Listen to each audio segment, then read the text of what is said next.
കെട്ടിയിറങ്ങിയ ഖുറൈശികളുടെ എഗ്രീമെന്റിന്റെ കടലാസ് മുഴുവനും തിന്നു തീർത്തത് ചിതലുകളുടെ രൂപത്തിൽ വന്ന അള്ളാഹുവിന്റെ പട്ടാളമായിരുന്നു. അള്ളാഹുവിന്റെ പട്ടാളം, മുസ്ലിമീങ്ങളെ സഹായിക്കുന്ന പട്ടാളം. തൗഹീദ് എവിടെയുണ്ടോ അവിടെ സഹായഹസ്തവുമായി എത്തുന്ന ലോകൈകനാഥനായ അള്ളാഹുവിന്റെ റബ്ബിന്റെ പട്ടാളം. അതിനെ തകർക്കാൻ ആർക്കും സാധിക്കില്ല. റബ്ബിന്റെ പട്ടാളം, അള്ളാഹുവിന്റെ പട്ടാളത്തെ കുറിച്ച് മനുഷ്യരെ നിങ്ങൾക്കറിയില്ല. ഇത് ഏത് രൂപത്തിലാണ്? ഒരുപക്ഷെ ഒരു ഉറുമ്പിന്റെ രൂപത്തിലായിരിക്കും. അള്ളാഹുവിന്റെ പട്ടാളം അതൊരു ഉറുമ്പിന്റെ രൂപത്തിലാണെങ്കിൽ അമേരിക്കയുടെ ആണവ റിയാക്ടറുകളെ കടിച്ചു മുറിച്ചുകൊണ്ട് അതിന്റെ വിജയം സ്ഥാപിക്കുക തന്നെ ചെയ്യും. വല്ലാഹി സത്യം, തകർക്കാൻ സാധ്യമല്ല അള്ളാഹുവിന്റെ പട്ടാളത്തെ. സഹോദരങ്ങളെ, മനസ്സിലാക്കുക അള്ളാഹുവിന്റെ കഴിവിനെ മനസ്സിലാക്കുക, ആ വഹ്ദാനിയത്തിനെ മനസ്സിലാക്കുക. വർഷങ്ങളോളം തടവിലിട്ടു, എംബാർഗോ ചെയ്തു പ്രവാചകന്റെ കുടുംബത്തിനെ, ബനൂ ഹാശിമിനെ. അല്ലെ, ഇലകൾ തിന്ന് ജീവിച്ചു. ആടുകൾ കഷ്ടിക്കുന്നത് പോലെ അവരെ കഷ്ടിച്ചു. ഖുർആൻ ചോദിച്ചു നമ്മോട്. ഖുർആൻ വല്ലാത്തൊരു ചോദ്യം ചോദിച്ചു. എന്താ ചോദിച്ചത്? അം ഹസിബതും മൻ തദ്ഖുലുൽ ജന്ന വലമ്മാ യഅലമില്ലാഹു അല്ലദീന ജാഹദൂ മിൻകും വയഅലമസ് സാബിരീൻ. അല്ല മുസ്ലിമീങ്ങളെ, നിങ്ങൾ വിചാരിക്കുകയാണോ എളുപ്പത്തിൽ സ്വർഗത്തിലേക്ക് കടന്നു ചെല്ലാമെന്ന് നിങ്ങൾ വിചാരിക്കുകയാണെങ്കിൽ മക്കളെ, നിങ്ങൾക്ക് തെറ്റി. വലമ്മാ യഅലമില്ലാഹു അല്ലദീന ജാഹദൂ മിൻകും വയഅലമസ് സാബിരീൻ. നിങ്ങളെ അല്ലാഹു പരീക്ഷിക്കുക തന്നെ ചെയ്യും. നിങ്ങളെ അല്ലാഹു പരീക്ഷണത്തിന്റെ മുകളിൽ പരീക്ഷണം നൽകുക തന്നെ ചെയ്യും. ഏതുവരെ? ആരാണ് ജിഹാദ് ചെയ്യാൻ തയ്യാറെന്ന് അറിയുന്നത് വരെ, ആരാണ് ക്ഷമാലുക്കളെന്ന് അറിയുന്നത് വരെ അല്ലാഹു നിങ്ങളെ പരീക്ഷിക്കുക തന്നെ ചെയ്യും. എത്രയെത്ര പരീക്ഷണത്തിന്റെ രാവുകൾ ബിലാൽ ഇബ്നു റബാഹ റളിയല്ലാഹു അൻഹുവിനെ കടന്നുപോയി, അബൂ ജന്ദൽ റളിയല്ലാഹു അൻഹുവിനെ കടന്നുപോയി, ഹബീബ് റളിയല്ലാഹു അൻഹുവിനെ കടന്നുപോയി, ഉസ്മാൻ റളിയല്ലാഹു അൻഹുവിനെ കടന്നുപോയി, അമ്മാർ ഇബ്നു യാസിർ റളിയല്ലാഹു അൻഹുവിനെ കടന്നുപോയി. ബിലാൽ ഇബ്നു റബാഹ റളിയല്ലാഹു അൻഹുവിന്റെ യജമാനൻ ബിലാലിനെ അടുത്തേക്ക് വിളിക്കുകയാണ്. ബിലാലെ, ഇസ്ലാം നീ സ്വീകരിച്ചിട്ടുണ്ടോ? അതേ, ഞാൻ സ്വീകരിച്ചു യജമാനനെ.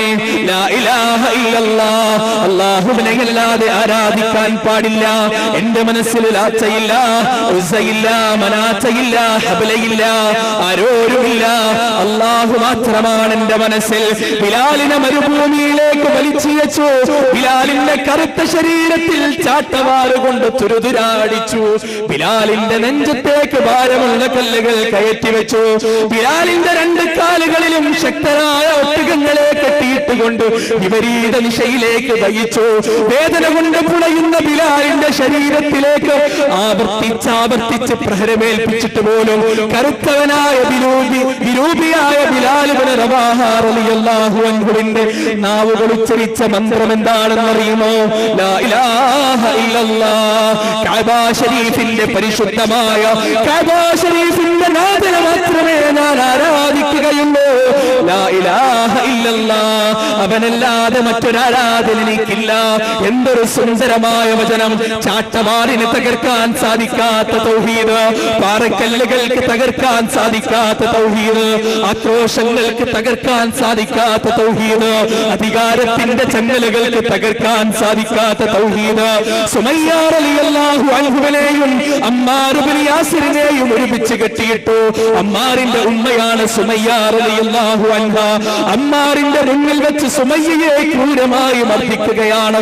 അമ്മാർ പൊട്ടിക്കരഞ്ഞുകൊണ്ട് പറഞ്ഞു, എന്റെ ഉമ്മയെ ഒന്നും ചെയ്യല്ലേ, എന്റെ ഉമ്മയെ ഉപദ്രവിക്കല്ലേ, എന്റെ ഉമ്മയെ വെറുതെ വിടണേ, ഞാൻ ഇവിടെയില്ലേ, എന്നെ അടിച്ചോളൂ, എന്നെ പ്രഹരിച്ചോളൂ.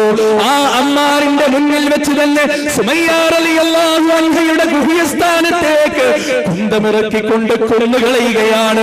10 മാസം ഗർഭം ചുമന്നു യാതനയും വേദനയും സഹിച്ച തന്റെ മാതാവ് തന്റെ കൺമുന്നിൽ കിടന്നുകൊണ്ട് പിടഞ്ഞു മരിക്കുന്ന കാഴ്ച ലോകത്ത് അമ്മാറിനല്ലാതെ മറ്റാർക്കാണ് കാണേണ്ടി വന്നിരിക്കുക? എന്തിനു വേണ്ടി? ലാ ഇലാഹ ഇല്ലല്ലാഹ്, ലാ ഇലാഹ ഇല്ലല്ലാഹ് എന്ന വചനത്തിന് വേണ്ടിയല്ലേ സഹോദരങ്ങളെ? ഇത്രത്തോളം ത്യാഗം സഹിച്ചത്, ഇത്രത്തോളം ബുദ്ധിമുട്ട് സഹിച്ചത് മറ്റെന്തിനു വേണ്ടിയാണ് അല്ലേ? ഈ ബനൂ ഹാഷിമിന്റെ ബഹിഷ്കരണത്തോടനുബന്ധിച്ച് ഖുർആൻ ഒരു ആയത്ത് ഇറക്കിയിട്ടുണ്ട്. വലമ്മാ യഅതികും മസലുൽ ലദീന ഖലൗ മിൻ ഖബ്ലികും മസ്സതുഹുൽ ബഅസാഉ വദ്ദറാഉ വസുൽസിലൂ ഹത്താ യഖൂലർ റസൂൽ വല്ലദീന ആമനൂ മഅഹു മതാ നസ്റുല്ലാഹ് അലാ ഇന്ന നസ്റുല്ലാഹി ഖരീബ്. നിങ്ങളുടെ മുൻഗാമികൾ അനുഭവിച്ച വേദന, അവരനുഭവിച്ച ആ യാതന അതനുഭവിക്കാതെ മുഅ്മിനീങ്ങളെ സ്വർഗ്ഗത്തിലേക്ക് പ്രവേശനമില്ല, സ്വർഗ്ഗത്തിലേക്ക് കടക്കാൻ സാധ്യമല്ല. ഹബീബ് റളിയല്ലാഹു അൻഹുവിന്റെ കഥ നമുക്കറിയാം. 13 വയസ്സ് മാത്രമുള്ള ഹബീബ് റളിയല്ലാഹു അൻഹു മുസൈലിമത്തുൽ കദ്ദാബിന്റെ അടുത്തേക്ക് പോയ കഥ, ആരുടെയും ഹൃദയത്തെ തകർത്ത് കളയുന്ന വല്ലാത്ത ഒരു കഥ. മുസൈലിമത്തുൽ കദ്ദാബ് പ്രവാചകന് കത്തയക്കുകയാണ്. എന്താണ് കത്ത്? യാ മുഹമ്മദ്, ഞാൻ മറ്റൊരു പ്രവാചകനാണ്, നീ മറ്റൊരു പ്രവാചകനാണ്. ഈ ഭൂമിയുടെ അവകാശം നമുക്ക് രണ്ടുപേർക്കും തുല്യമാണ്. മുഹമ്മദ് സല്ലല്ലാഹു അലൈഹി വസല്ലമ എന്ത് ചെയ്തു? ഹബീബിനെ അടുത്തേക്ക് വിളിച്ചു, കത്തെഴുതിക്കൊണ്ട് ഹബീബിന്റെ കയ്യിൽ കൊടുത്തു, പറഞ്ഞു, ഹബീബേ, നീ ഇത് മുസൈലിമയ്ക്ക് കൊണ്ടുകൊടുക്കണം ഹബീബേ. ഹബീബ് റളിയല്ലാഹു അൻഹു മുസൈലിമത്തുൽ കദ്ദാബിന്റെ കൊട്ടാരത്തിലേക്ക് കടന്നു ചെന്നു, പറഞ്ഞു, അന മിൻ മുഹമ്മദ് സല്ലല്ലാഹു അലൈഹി വസല്ലം, ഞാൻ മുഹമ്മദ് സല്ലല്ലാഹു അലൈഹി വസല്ലമയുടെ സന്ദേശവുമായി കടന്നു വന്ന ആളാണ്, ഞാൻ മുഹമ്മദിന്റെ സന്ദേശവുമായി കടന്നു വന്നതാണ്. മുസൈലിമത്തുൽ കദ്ദാബ് ലഅനത്തുല്ലാഹി അലൈഹി ഹബീബിനോട് ചോദിച്ചു, എന്റെ പ്രവാചകത്വം നീ അംഗീകരിക്കില്ലേ? ഹബീബ് റളിയല്ലാഹു അൻഹു ധീരനായിരുന്നു, ആൺകുട്ടിയായി പിറന്ന ആളായിരുന്നു. ഹബീബ് പറഞ്ഞു, ഇല്ല, ഞാൻ അംഗീകരിക്കില്ല. മുസൈലിന്റെ പരിവാരങ്ങൾ രണ്ട് ഭാഗത്തുമുണ്ട്. മുസൈലിമത്തുൽ കദ്ദാബ് ഹബീബ് റളിയല്ലാഹു അൻഹുവിനെ കെട്ടിത്തൂക്കി ക്രൂരമായി മർദ്ദിച്ചു. ഹബീബ് റളിയല്ലാഹു അൻഹുവിന്റെ കൈ മുറിച്ചു, തോൾ വരെ മുറിച്ചു കളഞ്ഞു. ആ സമയത്തും 13 വയസ്സ് മാത്രമുള്ള അനുജന്മാരെ കേൾക്കണേ, കൗമാരപ്രായത്തിന്റെ തുടിപ്പ് കഴിയാത്ത ഹബീബ് റളിയല്ലാഹു അൻഹുവിന്റെ നാവിൽ നിന്ന് വന്ന വചനം, അശ്ഹദു അന്ന മുഹമ്മദർ റസൂലുള്ളാഹ്, മുഹമ്മദാണ് അല്ലാഹുവിന്റെ പ്രവാചകൻ. കൈ തോൾ വരെ മുറിച്ചു കളഞ്ഞു, കാല് അരവരെ മുറിച്ചു കളഞ്ഞു. അവസാനം മിഞ്ചിഞ്ചായി ഹബീബ് റളിയല്ലാഹു അൻഹുവിനെ കൊന്നുകളയുകയുണ്ടായി. ആ സമയത്തൊന്നും ഹബീബിന്റെ നാവിൽ നിന്ന് റളിയല്ലാഹു അൻഹു വറദു അൻ, ഹബീബിന്റെ നാവിൽ നിന്ന് മുസൈലിമത്തുൽ കദ്ദാബിന്റെ സിദ്ധാന്തം അംഗീകരിക്കുന്ന ഒരൊറ്റ വാക്ക് പോലും വന്നിട്ടില്ലെങ്കിൽ എന്റെ പ്രിയപ്പെട്ട സഹോദരങ്ങളെ, അതെന്തിനു വേണ്ടിയായിരുന്നു? വാളിന്റെ മുന്നിൽ തോൽക്കാത്ത വഹദാനിയത്തിന്റെ ശക്തിക്ക് വേണ്ടിയായിരുന്നു, ആ വഹദാനിയത്തിന്റെ സുരക്ഷിതത്വത്തിന് വേണ്ടിയായിരുന്നു. ഹംസ റളിയല്ലാഹു അൻഹു ഉഹുദ് യുദ്ധത്തിന്റെ രണാങ്കണത്തിൽ വഹ്ശി ഹംസ റളിയല്ലാഹു അൻഹുവിന്റെ നെഞ്ച് പിളർത്തിക്കൊണ്ട്, വയറ് പിളർത്തിക്കൊണ്ട് അതിന്റെ അകത്ത് നിന്ന് കരൾ പുറത്തേക്കെടുത്ത് കടിച്ചു ചവച്ച് തുപ്പി മരിച്ച മയ്യത്ത്, ശുഹദാക്കളുടെ മയ്യത്ത് കാണുന്ന സമയത്ത് പ്രവാചകനതാ ഹംസ റളിയല്ലാഹു അൻഹുവിന്റെ മുന്നിൽ നിൽക്കുകയാണ്. പ്രവാചകന്റെ നയനങ്ങൾ നനഞ്ഞു, പ്രവാചകന്റെ ചുണ്ടുകൾ വിറച്ചു, പ്രവാചകന്റെ മുഖം വല്ലാതെ വികർണമായി. തന്റെ പ്രിയപ്പെട്ട എളാപ്പയുടെ ശരീരം ഇത്രമാത്രം വികൃതമാക്കിയല്ലോ, മയ്യത്ത് പോലും കാണാൻ അവസരം തരാതെ, അനുവദിക്കാതെ മുശ്രിക്കീങ്ങൾ ഇത്തരത്തിലാക്കിയല്ലോ. കാലങ്ങൾക്ക് ശേഷം അതാ ഹംസ റളിയല്ലാഹു അൻഹുവിനെ കൊന്ന അതേ മനുഷ്യൻ പ്രവാചകന്റെ സന്നിധിയിൽ വന്നുകൊണ്ട് പറയുകയാണ്, നബിയേ, എനിക്ക് മുസ്ലിമാകണം, നബിയേ, എനിക്ക് മുസ്ലിമാകണം. ഞാനും നിങ്ങളുമാണെങ്കിൽ എന്ത് ചെയ്യും? പ്രവാചകന് എന്ത് ചെയ്യണമെന്നറിയില്ല. പ്രവാചകൻ മുഖം തിരിച്ചു കളഞ്ഞു. അല്ലാഹു ആയത്തിറക്കി, ഖുൽ യാ ഇബാദിയല്ലദീന അസ്റഫൂ അലാ അൻഫുസിഹിം ലാ തഖ്നതൂ മിർ റഹ്മത്തില്ലാഹ്. പ്രവാചകരെ പറയണേ, സ്വശരീരങ്ങളോട് അക്രമം കാണിച്ച എന്റെ അടിമകളോട് പറഞ്ഞു കൊടുക്കും, പ്രവാചകരെ, ലാ തഖ്നതു മിർ റഹ്മത്തില്ലാഹ്, അല്ലാഹുവിന്റെ കാരുണ്യത്തിൽ നിരാശരാകേണ്ട മോനെ, അല്ലാഹുവിന്റെ കാരുണ്യത്തിൽ നിരാശരാകേണ്ട അനുജ, അല്ലാഹുവിന്റെ കാരുണ്യത്തെ തൊട്ട് നിരാശരാകി മടങ്ങിപ്പോകേണ്ട ആവശ്യമില്ല ജ്യേഷ്ഠ. കടലിന്റെ തിരകൾക്ക് സമാനമായി നീ പാപം ചെയ്തിട്ടുണ്ടോ? ആകാശത്തിന്റെ അനന്തവിഹായസിന് സമമായി നീ പാപം ചെയ്തിട്ടുണ്ടോ? അനന്തമായി പരന്നു കിടക്കുന്ന മരുഭൂമിയുടെ മണൽത്തരികൾക്ക് സമാനമായി നീ പാപം ചെയ്തിട്ടുണ്ടോ? കരങ്ങൾ ഉയർത്തുക, അല്ലാഹുവിനോട് പറയുക, അല്ലാഹുമ്മ ഗ്ഫിർലി ദുനൂബി, അല്ലാഹുവേ എന്റെ പാപങ്ങൾ എനിക്ക് പുറത്തു തരണേ. വമൻ യഗ്ഫിറു ദുനൂബ ഇല്ലല്ലാഹ്, അല്ലാഹുവല്ലാതെ പാപം പുറത്തു തരുന്നവനായി പ്രപഞ്ചത്തിൽ മറ്റാരാണുള്ളത്? സുന്ദരമായ വചനം, ആരുടെയും ഹൃദയം കവരുന്ന വചനം അല്ലേ?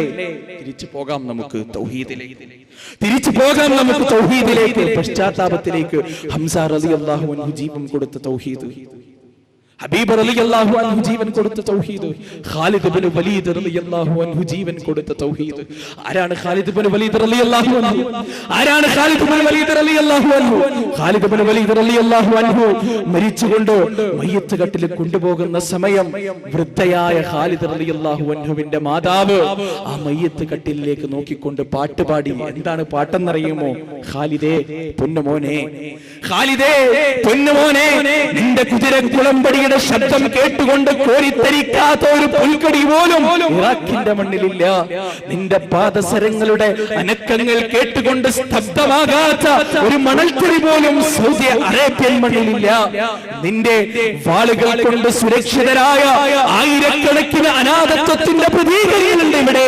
സ്വന്തം മക്കളെയും ഭാര്യയെയും ഉമ്മയെയും സംരക്ഷിക്കുന്ന ചീറ്റപ്പുലിയായിരുന്നു മോനെ നീ എന്ന് ആർദ്രനയനങ്ങളുമായി ഖാലിദിന്റെ റളിയല്ലാഹു അൻഹു മാതാവ് പാട്ടുപാടി. ഇത് കേട്ട ഉമർ ഇബ്നുൽ ഖത്താബ് റളിയല്ലാഹു അൻഹു പറഞ്ഞു, ശരിയാണ് മാ, സത്യമാണ് നിങ്ങൾ പറഞ്ഞത്, സത്യമാണ് നിങ്ങൾ പറഞ്ഞത്. ധീരതയുടെ പര്യായം അല്ലേ? യുദ്ധത്തിന്റെ രണാങ്കണത്തിൽ സ്വന്തം ശരീരം അർപ്പിച്ചുകൊണ്ട് യുദ്ധായത്, ഷഹീദായത് എന്തിനു വേണ്ടി? ലില്ലാഹ്, ലില്ലാഹ്, വഹ്ദാനിയത്തിന് വേണ്ടി, അല്ലാഹുവിന് വേണ്ടി അല്ലേ? പ്രവർത്തിക്കണ്ടേ ആ വഹ്ദാനിയത്തിന് വേണ്ടി? പ്രവർത്തിക്കണ്ടേ വേണ്ടേ? അലി റളിയല്ലാഹു അൻഹു പ്രവർത്തിച്ച വഹ്ദാനിയത്തിന് വേണ്ടി, അബൂബക്കർ സിദ്ദീഖ് റളിയല്ലാഹു അൻഹു പ്രവർത്തിച്ച വഹ്ദാനിയത്തിന് വേണ്ടി എങ്ങനെ നമുക്ക് പ്രവർത്തിക്കാൻ സാധിക്കുക? ആ വഹ്ദാനിയത്തിന് വേണ്ടി നമുക്ക് എങ്ങനെ പ്രവർത്തിക്കാൻ സാധിക്കും? പ്രബോധനം അല്ലേ? പ്രബോധനം എന്ന് പറയുന്നത് ഉനൈസി എന്ന് പറയുന്ന വ്യക്തിയുടെ ഉത്തരവാദിത്തമല്ല, അല്ലെങ്കിൽ ഹനീഫിന്റെയോ ബഷീറിന്റെയോ ഹാരിസിന്റെയോ ഉത്തരവാദിത്തമല്ല തൗഹീദ്.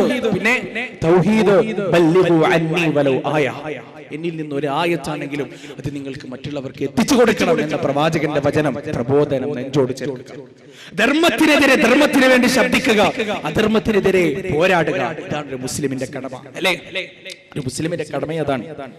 ഭവിഷ്യൽ പുരാണം മുസ്ലിമീങ്ങൾ അപ്രീഷിയേറ്റ് ചെയ്തിട്ടുണ്ട്, അറിയോ? കേട്ടിട്ടുണ്ടോ?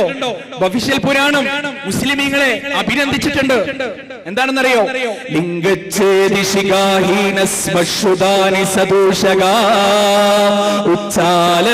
സർവഭക്ഷി ഭവിഷ്യതി ജനമോ വിനഗൗശലം ചവശവസ്തോ ശാഭക്ഷയാമതമാം മുസൈലനവ സംസ്കാര കുശൈരഭവ വിശ്വതി തസ്മാൽ മുസലവന്തോ ഹജാദയോ ധർമ്മദോ ഇത് പൈശാചധർമ്മശ്ച ഭവിഷ്യതി നിയാകൃത. ഭവിഷ്യൽ പുരാണം നടത്തിയ പ്രവചനം, സഹസ്രാബ്ദങ്ങൾക്കപ്പുറത്തു നിന്നുള്ള പ്രവചനം, ഹൃദയത്തിന്റെ മതിൽ ഭിത്തികളെ തകർത്തുകൊണ്ട് അകത്തേക്ക് കടക്കേണ്ട പ്രവചനം. എന്താണ് ഭവിഷ്യൽ പുരാണം പറയുന്നത്? മുസ്ലിമീങ്ങളുടെ ഏറ്റവും വലിയ ക്വാളിറ്റി ആയിക്കൊണ്ട് എന്താണ്? യഅ്മുറൂന ബിൽ മഅറൂഫ് വയൻഹൗന അനിൽ മുൻകർ.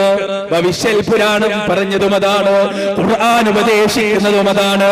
കുൻതും ഖൈറ ഉമ്മ ഉഖ്രിജത് ലിന്നാസി തഅ്മുറൂന ബിൽ മഅറൂഫ് വതൻഹൗന അനിൽ മുൻകർ വതുഅ്മിനൂന ബില്ലാഹ് വലൗ ആമന അഹ്ലുൽ കിതാബ് കിതാബി ലകാന ഖൈറൻ ലഹും മിൻഹുൽ മുഅ്മിനൂൻ വഅക്സറുഹുൽ ഫാസിഖൂൻ. നിങ്ങളിൽ നിന്നൊരു സമുദായമുണ്ടാകട്ടെ, അധർമ്മത്തിന്റെ കോട്ടവത്തലങ്ങളിൽ ചെന്നുകൊണ്ട് കരം പിടിക്കുന്ന ധീരന്മാരായ യുവാക്കൾ ഉണ്ടാകട്ടെ, ധർമ്മത്തിന് വേണ്ടി ഘോരം ശബ്ദിക്കുന്ന യുവാക്കൾ ഉണ്ടാകട്ടെ. ഖുർആനിന്റെ ഉപദേശം അത് തന്നെയാണ്. എങ്ങനെയാണ് പ്രബോധനം ചെയ്യേണ്ടത്? പ്രവാചകൻ പറഞ്ഞു, തറക്തു ഫീകും അംറൈൻ ലൻ തളില്ലു മാ തമസ്സക്തും ബിഹിമാ കിതാബുല്ലാഹി വസുന്നത്തു റസൂലിഹി. എനിക്ക് ശേഷം ഒരു കാലഘട്ടം വരും, അധർമ്മങ്ങൾ കൊണ്ട് മുഖരിതമായ, അനാചാരങ്ങൾ കൊണ്ട് മുഖരിതമായ ഒരു കാലഘട്ടം വരും. ആ കാലഘട്ടത്തിൽ ധർമ്മത്തിന്റെ വക്താക്കളാകാൻ ഖുർആൻ നെഞ്ചോട് ചേർക്കണേ, ഹദീസ് നെഞ്ചോട് ചേർക്കണേ.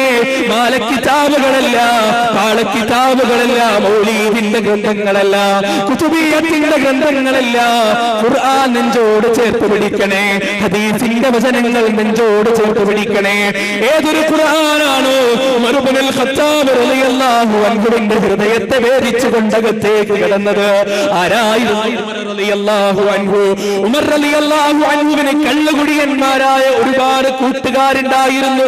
ഒരു ദിവസം കള്ള് കുടിക്കാൻ വേണ്ടി തന്റെ കള്ള് ഷാപ്പിലേക്ക് പോകുന്ന സന്ദർഭം ആരോരും അവിടെയില്ല. ഉമറിന്റെ മനസ്സ് മന്ത്രിച്ചു, ഇന്ന് കള്ള് കുടിക്കാൻ സാധ്യമല്ല, പിന്നെ എന്ത് ചെയ്യണം? എന്താണ് ഇന്നത്തെ പ്രവൃത്തി?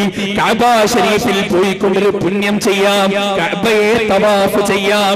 ഉമർ ഇബ്നുൽ ഖത്താബ് റളിയല്ലാഹു അൻഹു കഅബ ശരീഫിന്റെ അടുത്തേക്ക് പോകുന്ന സമയത്ത് ലോകത്തിന്റെ പ്രവാചകൻ സല്ലല്ലാഹു അലൈഹി വസല്ലം അതാ കഅബയുടെ അടുത്ത് നിന്നുകൊണ്ട് പ്രാർത്ഥിക്കുകയാണ്, അല്ലാഹുവിന്റെ മുന്നിൽ കരയുകയാണ്. ഉമർ റളിയല്ലാഹു അൻഹു പ്രവാചകൻ കാണാതെ പ്രവാചകന്റെ അടുത്ത് പോയി നിന്നു. ഉമർ മുസ്ലിമായിട്ടില്ല അന്ന്, പക്ഷേ പ്രവാചകന്റെ നാവിൽ നിന്ന് തീർന്നു വീഴുന്ന വചനങ്ങൾ എന്താണെന്ന് കേൾക്കാൻ വേണ്ടി ഉമർ ഇബ്നുൽ ഖത്താബ് റളിയല്ലാഹു അൻഹു പ്രവാചകന്റെ അടുത്ത് പോയി നിന്നു. പ്രവാചകൻ സല്ലല്ലാഹു അലൈഹി വസല്ലമയുടെ ഖുർആനിന്റെ മാധുര്യം കേട്ട സമയത്ത് ഉമർ റളിയല്ലാഹു അൻഹു വിചാരിക്കുകയാണ്, മുഹമ്മദ് എന്താ കവിയാണോ? മുഹമ്മദ് എന്താ കവിയാണോ? എത്ര സുന്ദരമായ ഭാഷയാണിത്! അതാ അല്ലാഹുവിന്റെ വചനം പ്രവാചകന്റെ നാവിൽ കൂടെ അവതീർണമാകുകയാണ്. വമാ ഹുവ ബിഖൗലി ശായർ ഖലീലൻ മാ തുഅ്മിനൂൻ. ഈ മനുഷ്യനൊരു കവിയല്ല. സുബ്ഹാനല്ലാഹ്, അല്ലാഹുവിന്റെ തന്ത്രമാണ്. ഉമറിന്റെ മനസ്സൊന്ന് കവിയാണെന്ന് മന്ത്രിച്ച സമയത്ത് അല്ലാഹു മറുപടി കൊടുക്കുന്നു, വമാ ഹുവ ബിഖൗലി ശായർ ഖലീലൻ മാ തുഅ്മിനൂൻ. ഇയാളൊരു കവിയല്ല, മുഹമ്മദ് ഒരു കവിയല്ല, വളരെ കുറച്ച് പേർ മാത്രമേ വിശ്വസിക്കുന്നുള്ളൂ. ഉമറിന്റെ മനസ്സിൽ വല്ലാത്ത ചാഞ്ചാട്ടം. എന്തൊരത്ഭുതമാണ്! ഇയാളെന്താണോ ഭാവി പ്രവചിക്കുന്ന ആളാണോ? കൈനോട്ടക്കാരനാണോ? എങ്ങനെ എന്റെ ഹൃദയം മന്ത്രിച്ചത് അറിഞ്ഞു. അതാ അടുത്ത വചനം, ഇയാളൊരു കൈനോട്ടക്കാരനല്ല, ഒരു ഭാവി പ്രവചിക്കുന്ന ആളല്ല. ഉമറിന്റെ ഹൃദയത്തിന്റെ അകത്തേക്ക് ആദ്യത്തെ വിശ്വാസത്തിന്റെ വെള്ളി വെളിച്ചം കടന്നു ചെന്നു. ചിന്താമുഖരിതമായ മനസ്സോടുകൂടി ഉമർ റളിയല്ലാഹു അൻഹു തന്റെ വീട്ടിലേക്ക് നടന്നുപോയി. പക്ഷെ വീണ്ടും ഉമറിന്റെ മനസ്സിനെ പിശാച് പിടികൂടി. ഉമർ റളിയല്ലാഹു അൻഹു പ്രവാചകനെ കൊല്ലാൻ വേണ്ടി വാളൂരി പിടിച്ചുകൊണ്ട് പോകുന്ന സന്ദർഭം നഈം ഇബ്നു അബ്ദുല്ല തടയുകയാണ്. ഉമറിനോട് പറയുകയാണ്, ഉമറേ, മുഹമ്മദിനെ കൊല്ലരുത്. നിന്റെ വീട്ടിലെ ആളുകളെ ആദ്യം ശരിയാക്കുക. അവരും മുസ്ലിമായില്ലേ, അവരെ നീ ആദ്യം പോയി കൊല്ലുക. ഉമറിന്റെ പാദങ്ങൾ വീട്ടിലേക്ക് നടന്നുപോയി. വാതിൽ പാളിച്ചവിട്ടി പൊളിച്ചുകൊണ്ട് അകത്തേക്ക് കടന്നു. ഉമർ ഇബ്നുൽ ഖത്താബ് റളിയല്ലാഹു അൻഹു അവിടെ യഥാ ഖുർആൻ പാരായണം ചെയ്യുകയാണ്.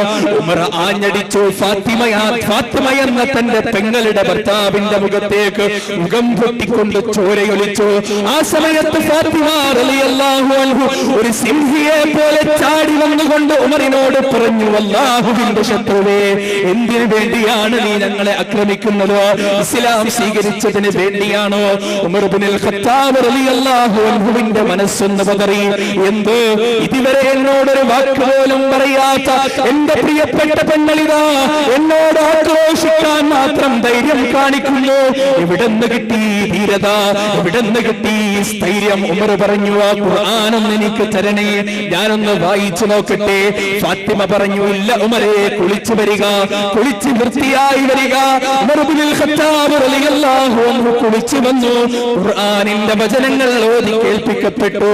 ത്വാഹാ മാ അൻസൽനാ അലൈക്കൽ ഖുർആന ലിതശ്ഖാ ഇല്ലാ തദ്കിറതൻ ലിമൻ യഖ്ശാ തൻസീലൻ മിമ്മൻ ഖലഖൽ അർള വസ്സമാവാതിൽ ഉലാ. ഖുർആനിന്റെ മെസ്മറൈസിംഗ് പവർ, ഖുർആനിന്റെ മാസ്മരികമായ ശക്തി, സൈക്കോളജിക്കൽ പോസിറ്റീവ് ഇംപാക്ട് ഉണ്ടാക്കി ഉമറിന്റെ ഹൃദയത്തിന്റെ അഗാധ തലങ്ങളിൽ ഉമർ റളിയല്ലാഹു അൻഹുവിന്റെ കണ്ണ് നിറഞ്ഞു. ഉമറിന്റെ പാദങ്ങളുടെ ബലം പോയി. ഉമറദാ കൊച്ചുകുട്ടിയെ പോലെ കരയുകയാണ്. അർക്കമിന്റെ വീട്ടിലേക്ക് കടന്നു ചെല്ലുകയാണ്. എവിടെയാണോ ഇസ്ലാമിന്റെ വിപ്ലവത്തിന്റെ തീപ്പൊരി പിറന്നത്, അർക്കമിന്റെ വീട്ടിലേക്ക് ഉമർ ഇബ്നുൽ ഖത്താബ് റളിയല്ലാഹു അൻഹു കടന്നു പോകുകയാണ്. വാതിൽ തുറന്നുകൊണ്ട് അകത്തേക്ക് കടന്നു. പ്രവാചകൻ ഉമറിനെ നിലത്തേക്ക് വലിച്ചിട്ടു. പ്രവാചകന്റെ കാൽപാദത്തിന്റെ അടുത്ത് നിന്നുകൊണ്ട് ഉമർ പറഞ്ഞു, അശ്ഹദു അല്ലാ ഇലാഹ ഇല്ലല്ലാഹ് വ അശ്ഹദു അന്ന മുഹമ്മദർ റസൂലുള്ളാഹ്. ഈ ലോകത്തെ മുഴുവനും സൃഷ്ടിച്ചത് അല്ലാഹു മാത്രമാണെന്ന് ഞാനിതാ അംഗീകരിക്കുന്നു. മുഹമ്മദ് അല്ലാഹുവിന്റെ പ്രവാചകനാണെന്നും ഞാൻ അംഗീകരിക്കുന്നു. ആനന്ദത്തിവർപ്പിനാൽ പ്രവാചകന്റെ നാവിൽ നിന്ന് അല്ലാഹു അക്ബർ എന്ന വചനം ഉരുവിട്ടു. അർക്കമിന്റെ വീട്ടിൽ ഒളിച്ചിരുന്നിട്ടുണ്ടായ എല്ലാ സഹാബികളും പുറത്തേക്ക് വന്നു. ഉമർ ഇസ്ലാം സ്വീകരിച്ചിരിക്കുന്നു. മക്കയുടെ കരൽ തുണ്ടമായ ധീരതയുടെ പുത്രനായ സ്ത്രീത്വത്തിന്റെ പ്രതീകമായ ഉമർ ഇബ്നുൽ ഖത്താബ് റളിയല്ലാഹു അൻഹുവിന് ഇസ്ലാമിന്റെ ആശ്ലേഷണം ലഭിച്ച സമയത്ത് അർക്കമിന്റെ വീട്ടിൽ മാത്രം ഒതുങ്ങി നിന്ന ഇസ്ലാമിന്റെ വെളിച്ചമതാ മക്കയുടെ തെരുവീതികളിൽ പടരുകയാണ്. മക്കയുടെ തെരുവീതികളിലൂടെ സഹാബികളും പ്രവാചകനും മാർച്ച് നടത്തുകയാണ്. മാർച്ചിന്റെ മുദ്രാവാക്യം എന്താണ്? ലാ ഇലാഹ ഇല്ലല്ലാഹ്, ലാ ഇലാഹ ഇല്ലല്ലാഹ്, ലാ ഇലാഹ ഇല്ലല്ലാഹ്. പ്രവാണിയായി ജനിച്ചവനും ദരിദ്രനായി ജനിച്ചവനും ആരാധിക്കേണ്ട അല്ലാഹു ഒന്നാണ്. ഉമറിന്റെ ഇസ്ലാമിന്റെ ആശ്ലേഷണത്തോടെ ഇസ്ലാമിന് ഒരുപാട് നേട്ടങ്ങൾ ഉണ്ടായി. കുതിച്ചുയർന്നു ഇസ്ലാമിന്റെ റെപ്യൂട്ടേഷൻ, കുതിച്ചുയർന്നു ഇസ്ലാമിന്റെ അഭിനന്ദനത്തിന്റെ പ്രവാഹം. ആ ഉമർ ഇബ്നുൽ ഖത്താബ് റളിയല്ലാഹു അൻഹുവിന്റെ ഭരണത്തിന്റെ കാലഘട്ടത്തെ കുറിച്ച് അങ്ങ് മരുഭൂമിയിൽ വരണ്ടുണങ്ങിയ മരുഭൂമിയുടെ മണ്ണിൽ ഉമർ റളിയല്ലാഹു അൻഹു കാഴ്ചവെച്ച ഏതോ ഒരു പ്രൈമിറ്റീവ് കാലഘട്ടത്തിൽ, ടെക്നോളജിക്കൽ അഡ്വാൻസ്മെന്റ് ഇല്ലാത്ത കാലഘട്ടത്തിൽ, സാങ്കേതിക വിദ്യയുടെ കുതിച്ചുചാട്ടമില്ലാത്ത കാലഘട്ടത്തിൽ വരണ്ടുണങ്ങിയ മധ്യേഷ്യയുടെ മരുഭൂമിക്ക് നടുവിൽ ഉമർ ഇബ്നുൽ ഖത്താബ് റളിയല്ലാഹു അൻഹു കാഴ്ചവെച്ച ഭരണത്തെ കുറിച്ച് 19ാം നൂറ്റാണ്ടിന്റെ മധ്യത്തിൽ ജീവിച്ച ഗാന്ധിജി എന്ന നമ്മുടെ രാഷ്ട്രപിതാവ് ടെക്നോളജിക്കൽ അഡ്വാൻസ്മെന്റിന്റെ കാലഘട്ടത്തിൽ പോലും നനഞ്ഞ മണ്ണുള്ള ഇന്ത്യയുടെ മണ്ണിൽ വെച്ച് പറഞ്ഞു, ഞാൻ ആഗ്രഹിക്കുന്നത് ഉമറിന്റെ ഭരണമാണ്, ഞാൻ ആഗ്രഹിക്കുന്നത് ഉമറിന്റെ ഭരണമാണ്. സോഷ്യലിസ്റ്റ് സെക്യുലർ ഡെമോക്രാറ്റിക് റിപ്പബ്ലിക് എന്ന ആ വചനത്തിന്റെ അടിസ്ഥാനത്തിൽ അറേബ്യയുടെ മരുഭൂമിയിൽ ഉമർ നടത്തിയ ഭരണമാണ്. അതാണ് ഇസ്ലാമിന്റെ ശക്തി, തൗഹീദിന്റെ ശക്തി, വഹദാനിയത്തിന്റെ ശക്തി. ഉമർ ഇബ്നുൽ ഖത്താബ് റളിയല്ലാഹു അൻഹു ഇത്രയൊക്കെ അഭിനന്ദനങ്ങൾ വാങ്ങിയത് സഹോദരങ്ങളെ അദ്ദേഹത്തിന്റെ വ്യക്തിപ്രഭാവം കൊണ്ടല്ല. മനസ്സിലാക്കുക, വ്യക്തിപ്രഭാവം കൊണ്ടല്ല. പിന്നെ വഹദാനിയത്ത്, അല്ലാഹുവിനെ മാത്രം വിളിക്കുക, അവനോട് മാത്രം വിളിച്ചു പ്രാർത്ഥിക്കുക. തകർന്നില്ലേ മുസ്ലിമീങ്ങൾ? മാറിപ്പോയില്ലേ തൗഹീദിൽ നിന്ന്? പിന്നെ എങ്ങനെ അല്ലാഹു സഹായിക്കും? എങ്ങനെ റബ്ബ് സഹായിക്കും? തകർന്നു പോയില്ലേ അല്ലേ?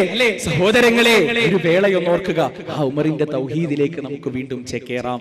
ലോകത്തിന്റെ ഭരണത്തിന്റെ സിരാകേന്ദ്രം മുസ്ലിം സമുദായത്തിന്റെ കൈപ്പിടിയിൽ ഒതുങ്ങും. വഹദാനിയത്തുണ്ടായാൽ അതില്ലേ ഒരു കാര്യവുമില്ല മുസ്ലിമീങ്ങളെ കൊണ്ട്, യാതൊരു കാര്യവുമില്ല. അതുകൊണ്ട് നമുക്ക് തീരുമാനമെടുക്കാം, ജാറങ്ങളും മക്ബറകളും അമ്പലങ്ങളും പുണ്യപുഷ്പങ്ങളും അല്ല എന്റെ ആരാധനാപാത്രം. പിന്നെ ലോകങ്ങളെ മുഴുവനും സൃഷ്ടിച്ച അല്ലാഹുവിലേക്ക് കരയുക, അല്ലാഹുവിലേക്ക് പറയുക, പരലോകത്തിൽ അടിയുറച്ച് വിശ്വസിക്കുക, പരലോകത്തിൽ അടിയുറച്ച് വിശ്വസിക്കുക. തെല്ല് പോലും വിശ്വാസത്തിന്, ഞാൻ അവസാനിപ്പിക്കുകയാണ്, തെല്ല് പോലും വിശ്വാസത്തിന് കളങ്കമുണ്ടാകാൻ പാടില്ല. അല്ലേ? പരലോകത്തെക്കുറിച്ചുള്ള വിശ്വാസം അകലുമ്പോഴാണ് പലതും നമുക്ക് സംഭവിക്കുന്നത്, പലതും നമ്മുടെ ജീവിതത്തിൽ സംഭവിക്കുന്നത്. ഇന്ന് കണ്ണൂരിൽ നിന്ന് ട്രെയിൻ കയറി കാസർഗോഡ് വരെ വരുന്ന സമയത്ത് ട്രെയിനിന്റെ അങ്ങേ അറ്റത്ത് ഒരു സീറ്റ് ഒഴിവ് കണ്ടു. അവിടെ ഇരിക്കുന്നത് ഒരു വയസ്സായ ആളാണ്. ഞാൻ ചോദിച്ചു, ഏട്ടാ ഇവിടെ ആളുണ്ടോ? ഉണ്ട് മോനെ, ഇവിടെ ആളുണ്ട്, നീ ഇരിക്കണ്ട. ഞാൻ മാറി നിന്നു. ഒരുപാട് നേരം ഞാൻ അവിടെ നിന്നു. എന്റെ കൂടെ വന്ന എന്റെ അനുജൻ സീറ്റ് കിട്ടിയിരുന്നു. ഒരുപാട് നേരം ഞാൻ അവിടെ മാറി നിന്നു. കുറച്ച് കഴിഞ്ഞപ്പോ ഒരു പെൺകുട്ടി വന്ന് ചോദിച്ചു, ഇവിടെ ആരെങ്കിലും ഉണ്ടോ? ഇല്ല, ആരുമില്ലായിരുന്നു. അല്ലേ, എന്തൊരു വിരോധാഭാസം. എന്നിട്ട് കാഞ്ഞങ്ങാട് വരെ നിന്നുകൊണ്ട് ഞാൻ സഞ്ചരിച്ചു. സഹോദരങ്ങളെ, നിൽക്കേണ്ടതിന്റെ വിഷമം കൊണ്ട് പറയല്ല, പിന്നെ വയസ്സായിട്ട് പോലും ബാക്കി നിങ്ങൾ പൂരിപ്പിക്കുക. സഹോദരങ്ങളെ, പരലോകത്തെ മറക്കുമ്പോണ്ടാകുന്ന സംഭവം, പരലോകത്തെ മറക്കുമ്പോ ഉണ്ടാവുന്ന ഗതികേടാണ് ഇത് ഉണ്ടാവരുത്. അല്ലെ, ഇന്ന് റെയിൽവേ സ്റ്റേഷനിൽ ബാത്റൂമിൽ കയറിയപ്പോ അവിടെ എഴുതി വെച്ചിരിക്കുക, ഭൂമി പരന്നതാണെന്ന് പറയുന്ന ഖുർആനാണോ സത്യം കഴുതകളെ? അതിന്റെ താഴെ ഒരു മുസ്ലിം, ഖുർആനല്ല രാമായണം അല്ലെ, അങ്ങനെയാണോ ഒരു മുസ്ലിം പ്രതികരിക്കേണ്ടത്? എന്തു പറ്റി? പരലോകത്തെ കുറിച്ച് വിശ്വാസമില്ല. അല്ലെ, പരലോകം എന്താണെന്ന് അറിയില്ല, പരലോകത്തിലുള്ള സംഭവ വികാസങ്ങൾ എന്താണെന്ന് അറിയില്ല.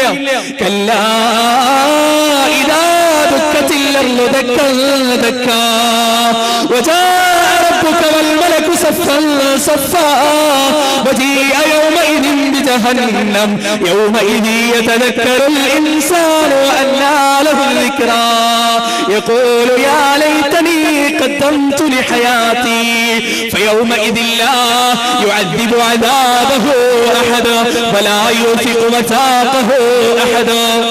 പരലോകത്തിന്റെ ദിനത്തെ കുറിച്ച് ഖുർആൻ പറഞ്ഞത്, ഭൂമി അതാ അടിച്ച് തവിട് പൊടിയാക്കപ്പെടുന്ന ദിവസം, ലോകൈകനാഥനായ അല്ലാഹുവും അവന്റെ മലക്കുകളും വരിവരിയായി എഴുന്നള്ളുന്ന ദിവസം, നരകത്തിന്റെ കടിഞ്ഞാൺ പിടിച്ചുകൊണ്ട് കൊണ്ടുവരപ്പെടുന്ന ദിവസം. ആ ദിവസത്തിന് നമുക്ക് ഓർമ്മ വേണം. ശാസ്ത്രീയമായ തെളിവ് പരലോകത്തിനുണ്ട്. സാന്ദർഭികമായി അതും കൂടി പറഞ്ഞ് ഞാൻ അവസാനിപ്പിക്കുകയാണ്. 1950 എൻസൈക്ലോപീഡിയ ചിക്കാഗോ 4ാമത്തെ വാള്യം 73ാമത്തെ പേജ്, അതിന്റെ 2 പാരഗ്രാഫ് ഇങ്ങനെയാണ്: All the materials in the universe will explode again in another big bang, resulting the new phase of universe resembling the present one. If the universe has not bound, the cosmological expansion will not halt, and the galaxies and stars will all die, leaving the cosmic into a cold and virtually empty. എല്ലാ മെറ്റീരിയൽസും നശിക്കും, എല്ലാം ഒന്നും കൂടി പൊട്ടിത്തെറിക്കും. ഭൂമി ഒരു virtually എംടിയിലേക്ക് കടന്നു പോകുക തന്നെ ചെയ്യും. സുബ്ഹാനല്ലാഹ്, 1400 വർഷങ്ങൾക്ക് മുമ്പ് അല്ലാഹ് പറഞ്ഞത്, ഇദാ സുൽസിലത്തിൽ അർദു സിൽസാലഹാ വഅഖറജത്തിൽ അർദു അസ്ഖാലഹാ വഖാല അൽ ഇൻസാനു മാ ലഹാ യൗമഇദിൻ തുഹദ്ദിസു അഖ്ബാറഹാ ബിഅന്ന റബ്ബക ഔഹാലഹാ യൗമഇദി യസ്തുറു الناس അശ്താതൻ ലിയറൂ അഅമാലഹും ഫമൻ യഅമൽ മിസ്ഖാല ദർറത്തിൻ ഖൈറൻ യറാ ഫമൻ യഅമൽ മിസ്ഖാല ദർറത്തിൻ ശർറൻ യറാ. മനുഷ്യൻ പാടുപെട്ടുണ്ടാക്കിയ സിവിലൈസേഷൻ മുഴുവനും, നാഗരികതകൾ മുഴുവനും അല്ലാഹു അടിച്ച് തകർത്ത് തരിപ്പണമാക്കി കളയുന്ന ദിവസം, അന്തർലീനമായി കിടക്കുന്ന സകല വസ്തുക്കളും ഭൂമി പുറത്തേക്കെറിയുന്ന ദിവസം, മനുഷ്യന്റെ ഹൃദയത്തിന്റെ അകത്തളങ്ങളിൽ അവൻ ഒളിപ്പിച്ചു വെച്ച പാപഭംഗിലമായ വചനങ്ങൾ പുറത്തേക്കെടുക്കപ്പെടുന്ന ദിവസം. ആ ദിവസത്തെ കുറിച്ച് ഖുർആനും പഠിപ്പിച്ചു തന്ന സഹോദരങ്ങളെ, അതുകൊണ്ട് പരലോകമുണ്ട്, പരലോകം സത്യമാണ്. ആസ്വദിക്കപ്പെടുന്ന ചന്ദ്രന്റെ ഉണ്മ എത്രമാത്രം സത്യമാണോ, താപം നൽകുന്ന സൂര്യന്റെ ഉണ്മ എത്രമാത്രം സത്യമാണോ, കറങ്ങുന്ന ഭൂമിയുടെ ഉണ്മ എത്രമാത്രം സത്യമാണോ, പരന്നു കിടക്കുന്ന മിൽക്കി വേ ഗാലക്സിയുടെ ഉണ്മ എത്രമാത്രം സത്യമാണോ, ശരീരത്തിലൂടെ ഓടുന്ന രക്തത്തിന്റെ സിരകൾ എത്രമാത്രം സത്യമാണോ, അത്രയും സത്യമാണ് പരലോകത്തിന്റെ ഉണ്മ. അതുണ്ട് അതിൽ വിശ്വസിക്കുക.